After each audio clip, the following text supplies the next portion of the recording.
Supreme court of Pakistan में अहम मुकदमे की समाअत जो है वो आज 11:30 बजे का वक्त था। उस वक्त आगाज होना था। इसी बताया गया है कि समाअत 12 बजे होगी।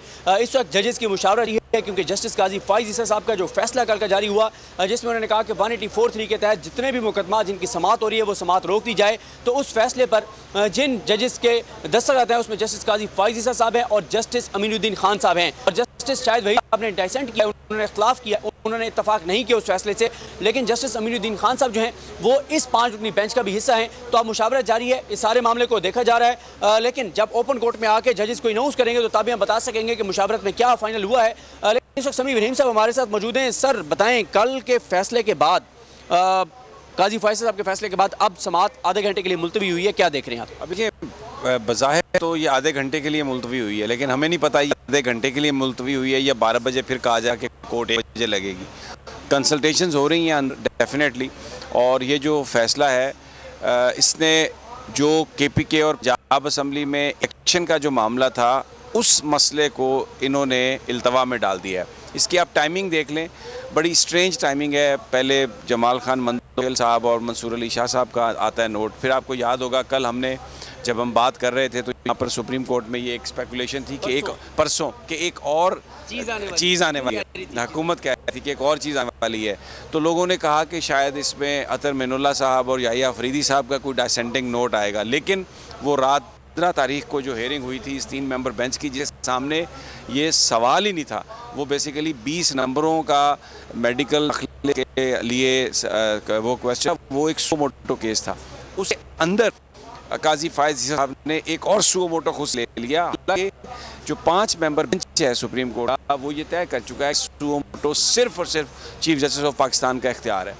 लेकिन ये जुडिशल ऑर्डर उन्होंने पास कर, इसलिए भले वो लीगल है या इलीगल है उसकी फेट तो कोई बड़ा बेंच डिसाइड कर सकता है, जुडिशल साइड पे हो सकती है। इसलिए मुझे लगता है कि ये मामला भी ज़ेरे गौर होगा कि इसको कैसे हैंडल करें। फिर एक जज जो है अमीनुद्दीन खान साहब का साइन है उस फैसले पे, वो इस 5 मेंबर बेंच का भी हिस्सा है। तो ये भी एक सवाल होगा कि क्या वो इस बेंच में बैठते हैं, नहीं बैठते, क्या उसकी सूरत हाल बनेगी।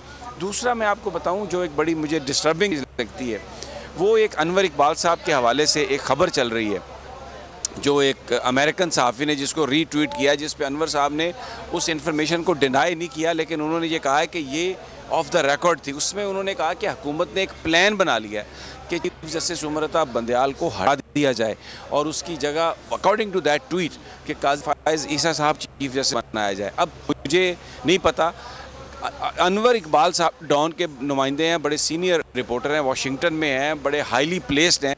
उन्होंने वो कैरन फिशर उसके ट्वीट के जवाब में उन्होंने ये कहा है कि ये इन्फॉर्मेशन ऑफ द रिकॉर्ड थी और ये आपने इसको ट्वीट क्यों किया। ये नहीं कहा कि ये इन्फॉर्मेशन गलत है। अब अगर खुदा न खास्ता कोई ऐसी बात है तो ये बहुत एक लम्हा फिक्रिया है ये। लेकिन अभी इस वक्त जो प्रोसीडिंग हुकूमत जो चाह रही थी पहले दिन से, कभी उन्होंने 4-3 का मसला बनाया, कभी 3-2 का मसला बनाया, फिर उसके बाद ये फैसला आ गया जो कल आया फैसला कानून साजी पार्लियामेंट। अगर इन जल्द से सोशल मीडिया हर तरफ से अटैक एक ही शख्सियत पर है और उमर आज़म।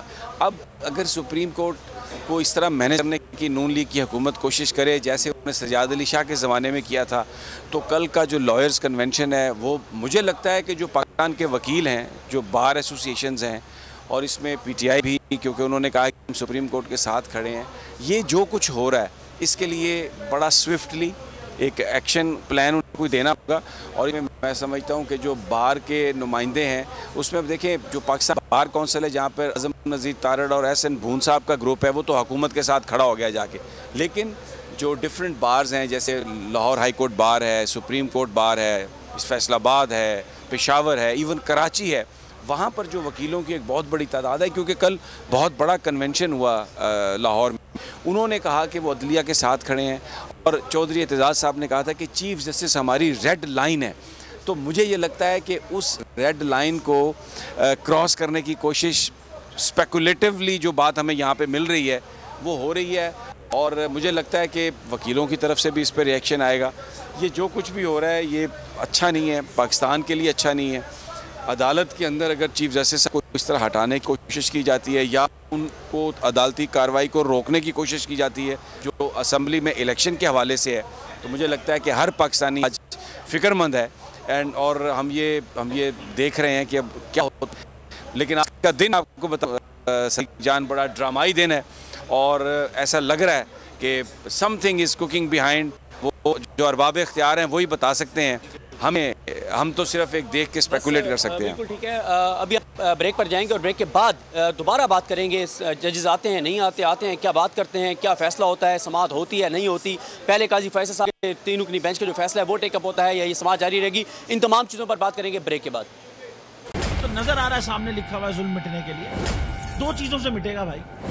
एक, अदल की कुर्सी पे जो लोग बैठते हैं ना वो अदल के हिसाब से फैसले करने लगे, दूसरा कौम निकल खड़ी उस जुल्म के खिलाफ, तो जुल्म खत्म हो जाएगा। या इन दोनों में से कोई एक चीज हो जाए या दोनों हो जाए। अगर 420 का मुकदमा था उस वक्त अदलिया में जो लोग बैठे हुए केस देख रहे थे वो पूछते ना यार चीट हुआ कौन है, जब उनको दिखता कोई चीट नहीं हुआ केस खत्म कर देते। तो जालिम जुल्म कर ही नहीं पाता। 9 जजेस ने नोट बिफोर किया मेरे केस को यार, 1.5 साल चला। शख्सी जमानत का केस, सेम केस इस्लामाबाद में कर दिया। एक ही इल्जाम पे 2 केस हो नहीं सकते भाई। मतलब 60 दिन का वक्त होता है, 102 दिन के बाद मैं जीत गया, केस बरी हो गया, 102 दिन के बाद अपील फाइल की, एक्सेप्ट कर ली। नहीं करते ना एक्सेप्ट, खत्म हो जाता ना जुल्म यार। भरी अदालत में मुझे बरी कर दिया, फिर पता नहीं क्या हुआ 2.5 घंटे बाद का नोट बिफोर, मैं नहीं सुनता ये केस, खड़े रहते अपने फैसले पे, मिट जाता जुल्म। अल्लाह ताला ने बिठाया इन कुर्सियों पे इनको यार, ये अल्लाह ताला की तरफ से फैसले करने हैं। तो या तो ये फैसले आएंगे जुल्म मिट जाएगा या कौम खड़ी हो जाएगी जुल्म के खिलाफ। सुप्रीम कोर्ट के मंसूर अली शाह साहब जस्टिस एक ऑर्डर पास किया उनकी बेंच, और उस ऑर्डर के अंदर उन्होंने बड़ा क्लियर बता दिया कि जी बरियत की जो दरखास्तें हैं वो कब कब लगेंगी। उसमें से एक वजह उन्होंने बताई कि जी जब कोई क्राइम ही ना हुआ हो तो बरी कर दें ताकि अदालतों पे बोझ ना रहे, वो केसेस चलते ना रहे। सुप्रीम कोर्ट ये मिसालें कब बनाएगा ऐसे लोगों के खिलाफ जो इस तरह की एफआईआर काट रहे हैं, वैसे ऑफिसर्स, और ऐसे लोग जो इस तरह के केसेस को जजेस चला रहे हैं।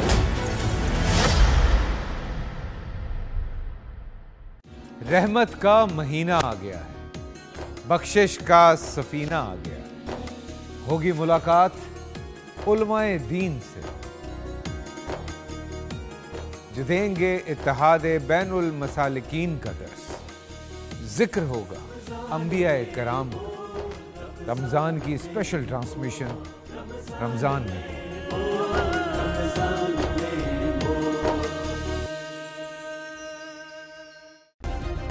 सब्सक्राइब करें और बेल दबाएं ताकि कोई खबर रह न जाए।